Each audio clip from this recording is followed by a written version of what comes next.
Welcome to my channel. Have you ever thought, why is English so hard to learn? You go to class, you study hard, you do your homework, you watch movies, maybe even listen to English music. But still, something feels wrong. You understand some things, but you can't speak. Or maybe you try to speak, but your words don't come out right. You know the grammar rules, but they don't help when you're in a real conversation. You feel stuck, and you wonder, am I just not good at languages? Let me tell you something very important. You are not the problem. English is not the problem. The problem is how most people learn English and how they are taught. You are not alone. Many students feel the same way. And the good news? You can fix it. You can change the way you learn. In this video, I'm going to talk about the biggest challenges English learners face. Real problems. The problems no one talks about in schools or textbooks. We will go step by step. I will explain everything in simple English, so even beginners can understand. I've been teaching English for more than 25 years, and I've seen what works and what doesn't. I want you to stay with me until the end. Why? Because each chapter builds on the last. You will see yourself in these stories. You'll hear the same questions you've asked. And most importantly, you will get clear answers that actually help. So, if you've ever felt frustrated, if you've ever wanted to give up, don't. Stay right here. Watch this video until the end. Your English journey is not broken. It's just beginning. Books Chapter 1. The Fear of Making Mistakes. Let me tell you something I see all the time in my classroom. A student knows the answer. I can see it on their face. They want to speak. They open their mouth and then stop. Why? Because they're afraid. Afraid they'll say it wrong. Afraid the other students will laugh. Afraid the teacher will correct them. And so, they say nothing.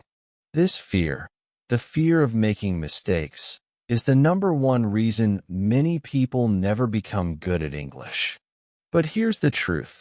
You cannot learn English without making mistakes. Mistakes are not something to be ashamed of. Mistakes are the way we learn. Think about a baby. A baby makes thousands of mistakes when they learn to talk. They say the wrong words. They use the wrong grammar. They copy the wrong sounds. And nobody laughs at them. Nobody says, "Stop talking until you're perfect."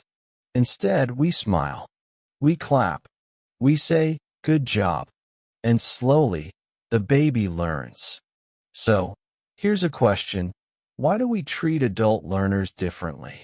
Why do we think we have to be perfect before we speak? I'll tell you why. It's not about the language. It's about fear. Fear of looking stupid. Fear of being judged. Fear of feeling small. This fear lives inside all of us, and it doesn't only happen with English. It happens anytime we do something new. The problem is, fear stops action. It makes us freeze. We wait for the perfect moment, the perfect grammar, the perfect sentence. But that moment never comes. That's why one of the first things I tell my students is this. Your English doesn't need to be perfect. It needs to be brave. Now let's talk about what's really happening in your brain. When you learn English, you're using a new part of your brain, the language part. But fear activates a different part, the emotional brain, the fight or flight part. It says, "This is dangerous. Stop now," and your brain listens.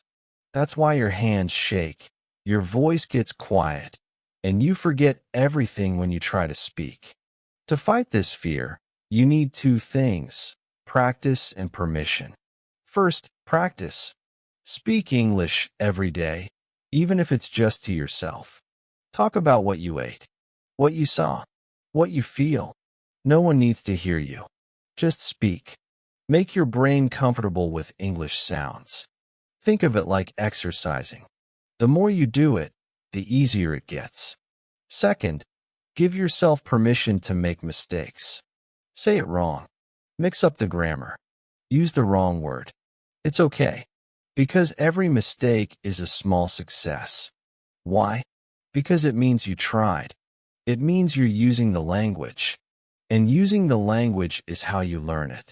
Let me tell you a story. Years ago, I had a student named Paulo.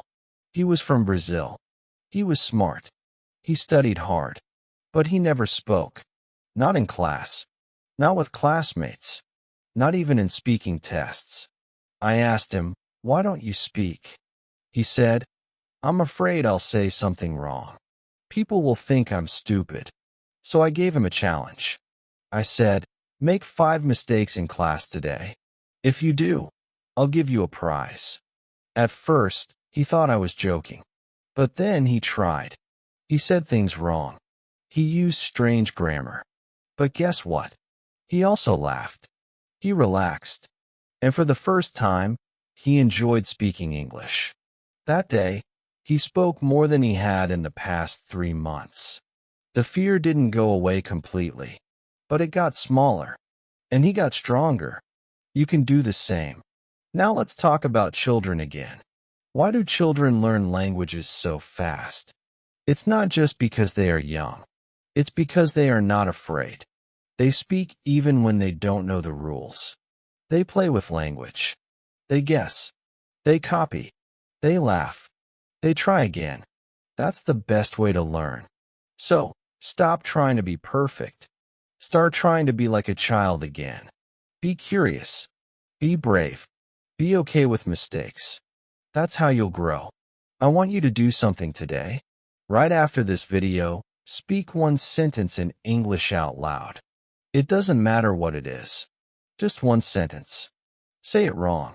Say it badly. But say it. Tomorrow, say 2 sentences. Keep going. You don't need to be perfect. You just need to be a little braver every day. Remember this. The biggest mistake is not speaking badly. The biggest mistake is not speaking at all. Let's keep going. Books Chapter 2. I understand, but I can't speak. The input problem. I hear this sentence all the time. I understand English, but I can't speak it. Many of my students say this after studying for months or even years. They can read articles. They can understand their favorite YouTube videos or TV shows. They even do well in listening tests. But when it's time to speak, nothing happens. Their mind goes blank. The words don't come. They feel stuck, and they ask me, "Why is this happening to me?" If this sounds like you, don't worry. You're not alone. And no, your brain is not broken. The problem is something I call the input problem. Let me explain. There are 2 main ways to use language. The first is input, reading and listening. You take in the language. The second is output, speaking and writing. You produce the language. Most learners get a lot of input. They watch movies, listen to English songs, follow podcasts, read English books or subtitles. That's great. Input is important. You need to hear and see English to build understanding. But here's the problem.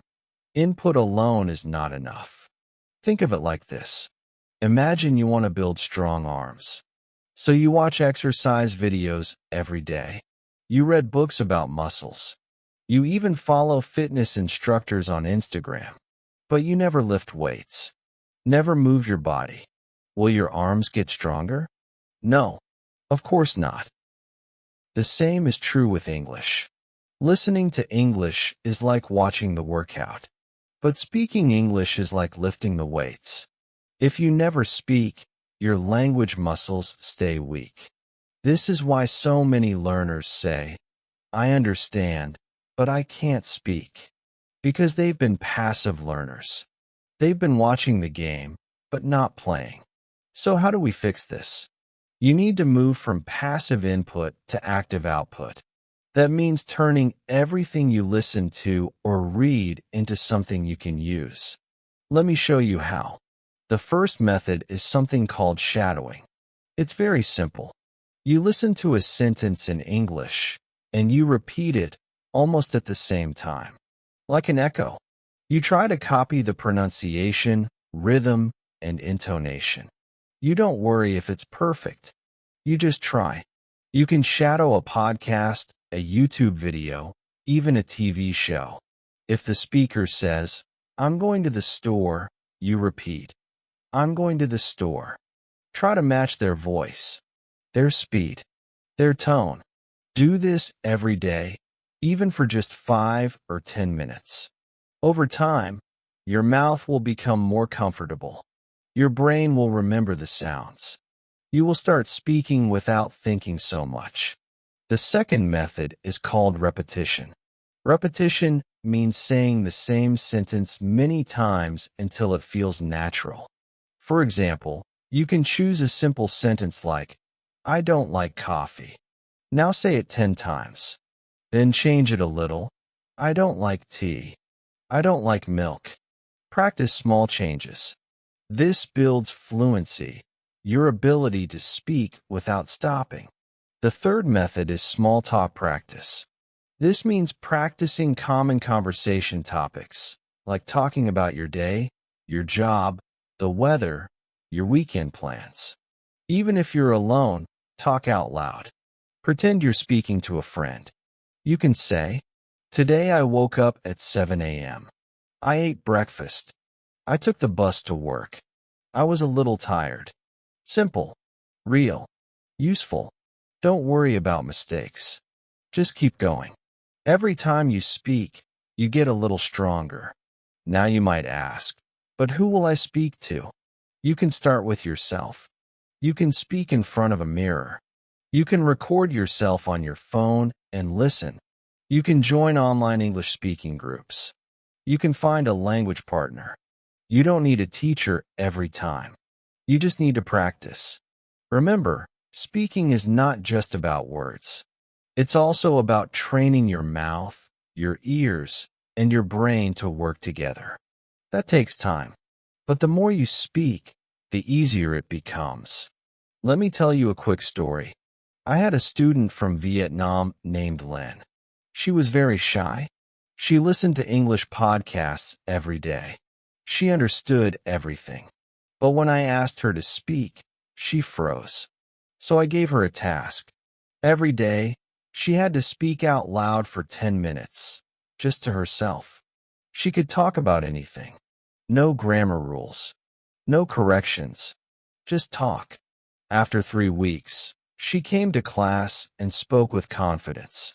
She didn't use big words. But she was clear. She was natural.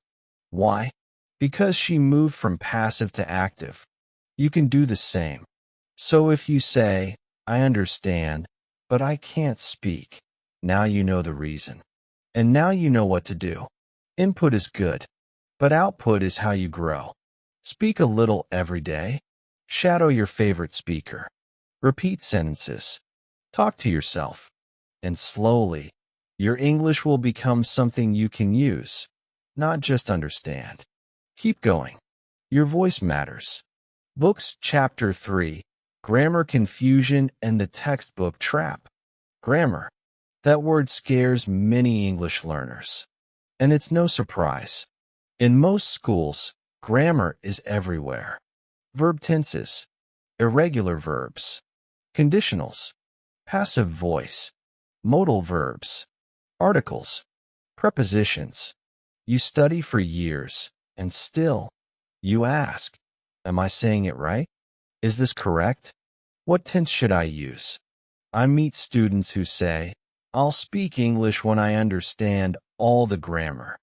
But they wait, and wait, and wait. The grammar never ends. So they never speak. Let me tell you the truth. You don't need perfect grammar to speak good English. In fact, focusing too much on grammar at the beginning can actually make learning harder. Here's why. Grammar is like the traffic signs on the road. Helpful, yes. But the signs don't drive the car, you do. Imagine learning to drive a car by only reading the rule book. You know everything about turning, braking, and parking, but you never sit behind the wheel. What happens the first time you drive? You're confused. You're nervous. You don't feel ready. That's exactly how many English learners feel when they try to speak. Full of grammar knowledge, but no experience using it. And here's something even more surprising. Many fluent English speakers don't know grammar terms at all. They don't know what a past perfect continuous tense is, but they speak clearly and confidently. Why? Because they use the language. They don't just study it. Let me give you a real-life example. I once taught a young man named Kareem. He moved from Morocco to the UK when he was 18. He didn't speak much English at first. He worked in a cafe, cleaned tables, served customers. Every day he heard English. Every day he had to speak, even if he didn't know the rules. After 1 year, Kareem spoke English fluently. Was it perfect? No. Did he make grammar mistakes? Yes. But he could express himself. He could tell stories, share ideas, understand jokes, and make friends, all in English. Now compare that to another student I had, Aisha. She studied English for 6 years in school. She knew all the rules. Her written grammar was excellent. But in class, she was silent. When I asked her a question, she paused for a long time. She tried to remember the correct tense, the correct structure. And by the time she spoke, the conversation had already moved on. What's the difference? Kareem learned by doing. Aisha learned by studying. One used grammar as a tool. The other treated grammar like a test. So how can you use grammar in the right way? Start with the most common structures and only what you need to speak. For example, focus on these basics. Present simple, I go to work. Past simple, I watched a movie. Future, I'm going to visit my friend. Questions, what do you do? Negatives, I don't like coffee. That's enough to talk about most things in daily life. Now, use them. Speak them. Practice with simple sentences. Don't try to say complicated ideas at the beginning. Keep it short and easy. Your goal is to communicate, not to pass a grammar test. Here's a tip I give my students. Speak first, fix later. Say the sentence. Then think, was that right? If not, try again. Or ask someone. Or look it up later. But don't stop speaking just because you're not 100% sure. Also, grammar is much easier to learn after you've heard it many times. For example, if you hear native speakers say, I've been working all day, and you hear it again and again in different situations, your brain starts to feel the pattern. Then when you learn the name, present perfect continuous, it makes sense. You already know how it sounds. You just didn't know the rule. That's how babies learn too. They don't study grammar. They hear, copy, guess, and repeat. Later, in school, they learn the grammar rules. But by that time, they already speak the language. Now, I'm not saying grammar is useless. Grammar can help. It helps you write better. It helps you understand more difficult texts. It helps you avoid confusion. But grammar should not be a wall that stops you from speaking. It should be a bridge, something that helps you go further. So don't fall into the textbook trap. Don't spend all your time filling in grammar exercises and memorizing rules. Spend your time using English in real situations. Speak, listen, think, respond, laugh, make mistakes, fix them, keep going. Your grammar will improve naturally when you use the language often. And when you need help, you can check the rule. But don't wait until everything is perfect, because that day may never come. Remember, grammar is a tool, not the goal. The goal is communication. So pick up your tool and start building your English. Books Chapter 4, Vocabulary Overload, Learning the Right Words. Many English learners think, I need to learn more words. So, They start writing long vocabulary lists. They write down every new word they hear. They use flashcards. They try to memorize 10 words every day. And at first, it feels good. It feels like learning. But after a few days or weeks, they forget most of those words. They look at the list again and think, wait, what does this word mean? The meaning is gone, and they feel like they're starting over. If this has happened to you, you're not alone. This is a common problem. I call it vocabulary overload. You're trying to learn too many words too fast. You try to remember, but your brain doesn't work that way. Because vocabulary isn't about remembering. It's about connecting. Let me explain.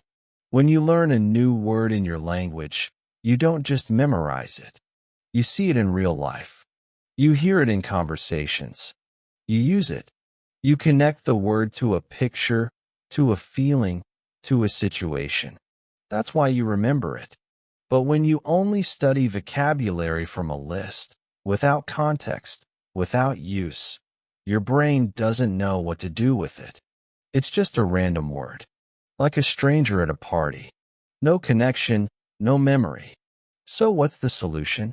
You need to learn vocabulary the natural way, not by force, but by experience.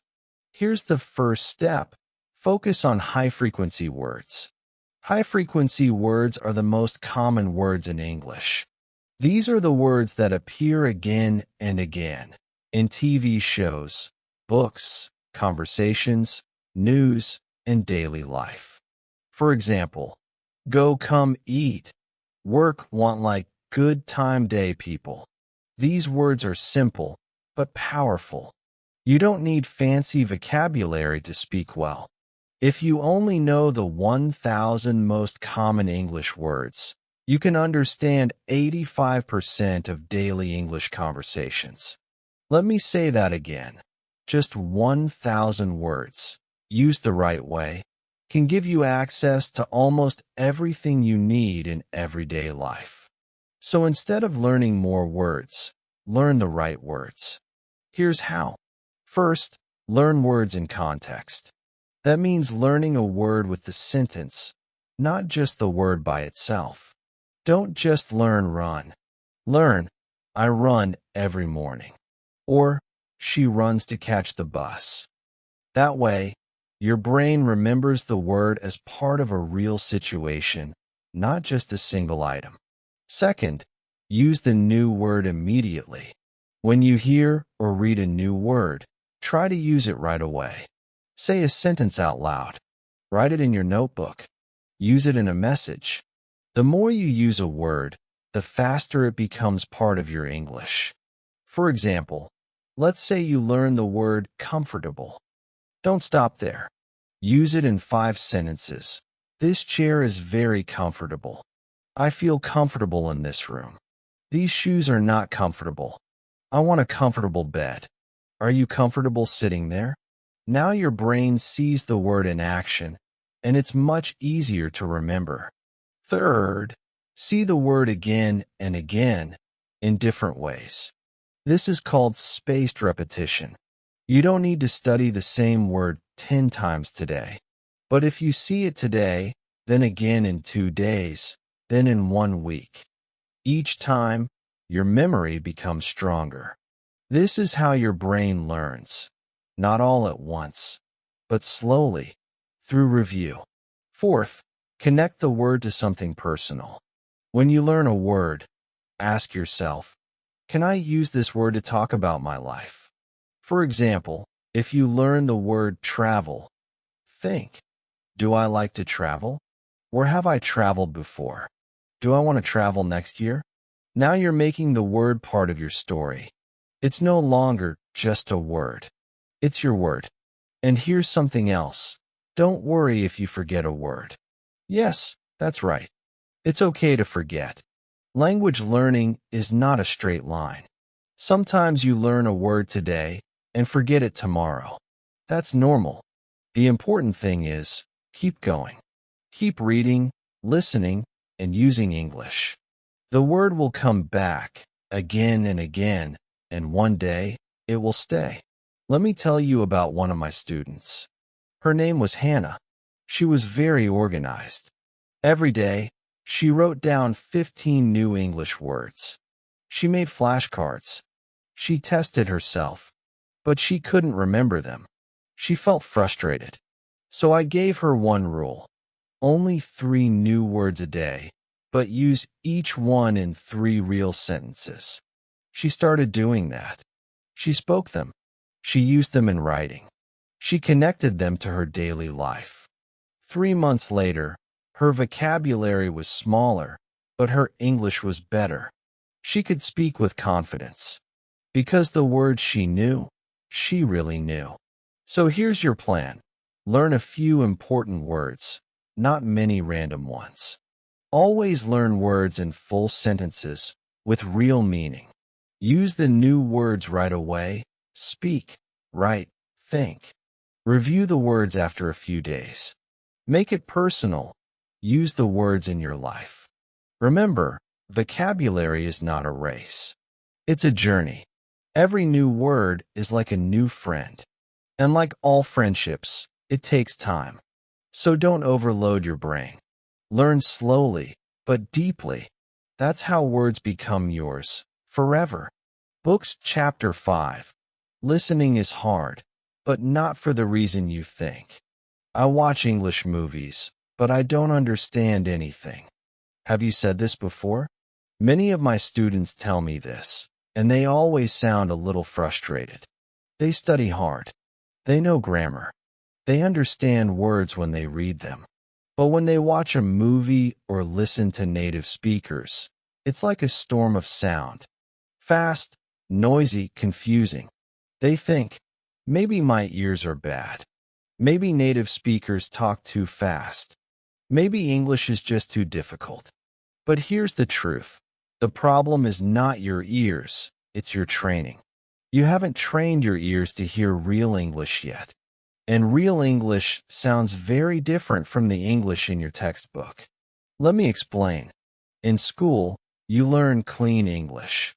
You read words one by one. What are you doing? You learn clear pronunciation, perfect grammar, full sentences. But in real life, people don't speak that way. They say, "What you doing?" Or "What you up to?" Or maybe, "You busy?" What happened to "What are you doing?" It's still there, but it's changed. Native speakers use something called connected speech. That means the words connect, melt, and change. Sometimes they disappear. Sometimes they get shorter. That's why you feel like they're speaking fast, but they're not. You just haven't learned the rhythm of real English yet. Let's take a closer look. Here's a simple sentence. I'm going to eat. In real conversation, that can sound like, I'm gonna eat, or even, I'm gonna eat. 3 words become one. I am becomes I'm. Going to becomes gonna. And then it gets even faster. Gonna. Now imagine hearing 10 sentences like that in a row. No wonder you feel lost. This is why listening is hard. Not because the words are new, but because they don't sound like what you learned in books. Your eyes know the words, but your ears don't recognize them yet. So how do we fix this? You don't need to study more grammar. You don't need to memorize new vocabulary. You need to train your ears. And the good news? You can do it, even with just 10 minutes a day. Here are some simple, powerful methods. 1. Listen to short, real English every day. Choose something short, 1 to 3 minutes. It can be a video, a podcast, or a clip from a movie. Listen to it many times. Not just once. Listen 5 times. 10 times. At first, it sounds fast. But after a few repeats, your brain starts to catch the pattern. You hear the sounds. You hear the rhythm. 2. Use subtitles the smart way. First, watch with English subtitles. Read and listen together. Notice how the words sound. Pause and repeat if you want. Then, watch again, without subtitles. See how much you understand now. The second time, your brain fills the gap. You start hearing what you couldn't hear before. 3. Shadow the speaker. Shadowing means repeating after the speaker immediately, like an echo. Try to copy the way they speak, their tone, their speed, their pronunciation. You don't need to be perfect. Just try. This is not just listening, it's active listening. It teaches your mouth, your ears, and your brain to work together. And slowly, English starts to sound more natural. 4. Focus on common reductions. Here are some examples of reduced speech you'll hear every day. Want to, wanna, going to, gonna, got to, gotta, did you, dia, what are you, whatcha. You won't find these in textbooks, but they are everywhere in real life. Learn them, practice them, use them. 5. Don't try to understand everything. This is important. You don't need to catch every word. Even native speakers miss words sometimes. Focus on the main idea. Train your ears to understand the feeling, the situation, the key words. That's enough to keep going in a conversation. Let me tell you a quick story. One of my students, Ahmed, moved to the US for work. He studied English for years in school. He passed exams. He got good scores. But when he arrived in New York, he said, I couldn't understand anything people said. He thought his English was broken. But I told him, your English is fine. Your ears just need practice.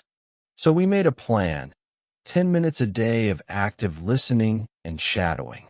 Every day, he watched a short scene from a sitcom. At first, he paused every few seconds. But after a few weeks, he started smiling. He said, I can hear full sentences now. I don't need subtitles anymore. Listening is not a gift. It's a skill. And like any skill, it improves with practice. So if listening feels hard, don't give up. Don't say, English is too fast. Say, I just need more time to train. Start today. Choose one short clip. Watch it. Repeat it. Shadow it. Tomorrow, choose another. Your ears are not weak. They're just learning something new. And you're getting better every day. Books Chapter 6. No time, no motivation. How to keep going. Let's be honest. You want to learn English. You started learning English. But now you feel stuck. You feel tired. You feel like giving up. Maybe your life is busy. You have work, school, family, stress. You don't have time to study. You open your book or app, and you're too tired to even start. Or maybe you lose interest. You tell yourself, I'll study tomorrow. Then tomorrow becomes next week. Then next month. And slowly, English becomes something you use to study. This is the biggest challenge for English learners. Not grammar, not vocabulary, not listening, but motivation. So, how do we stay motivated when life gets hard? How do we keep going when we feel tired, bored, or too busy? The answer is not big and exciting. It's small. It's simple. It's called habits. Let me explain. Most people wait for motivation. They wait to feel excited before they study. But motivation is like the weather. It changes every day. Some days, you feel great. Other days, you don't. If you only study when you feel like it, you won't study very much. But habits? Habits don't care how you feel. Habits are like brushing your teeth. You do it every day, even when you're tired, even when you're busy. So the real secret to learning English is not big energy. It's small routines. Things you do every day without thinking too much. For example, listening to English for 10 minutes while cooking or driving.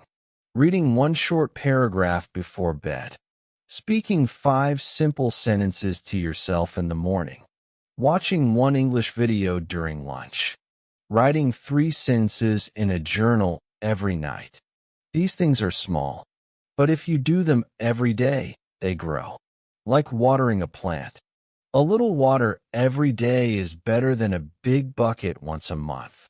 Now let's talk about realistic goals. Many students say, I will study for 2 hours every day. That sounds great for 1 or 2 days. But soon, you get tired.